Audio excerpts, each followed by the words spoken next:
nadhii gaafa goraa nadhii gaafa murkaa dhiira jabaatullee jiileellaan ne harkaa goota injifannoo boonsaa nutti uwwise otoo bakka hin geenne otoo morkan deenne nu keessaa luqqisee eessa fide diinni eenyuun karaa maqee eessa jira nadhiin eessa nurraa dhaqe haasawa isaa dammaan sabattuun mi'eessee gochaaf jecha isaatiin waraana si'eessee leenjii loltummaa fi siyaasaa kan kennu leenci sabaa nadhiin nuuf jira otoo jennu nu biraa si kaasee nu dhiisee gaddatti guyyaan oromoorraa si dhiibe addatti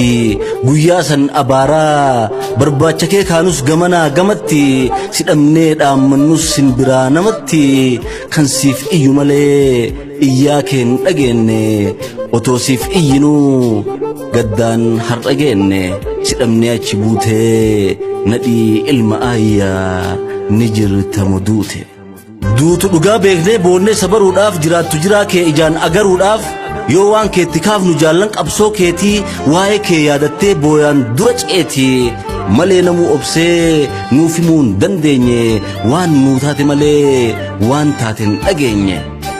gariin du'e jedha alagaan nyaatamee gariin lakkin duune jira awwaalamee laf jalatti hidhamee mana hidhaa shiraa qaamni isaa laamshatee ijji isaa jaame malee lubbuun jira waan jedhu guungumu garuu qabatama eenyullee nuun himu kan si wajjiin oolee keessa kan kee beeku kan si wajjiin lolee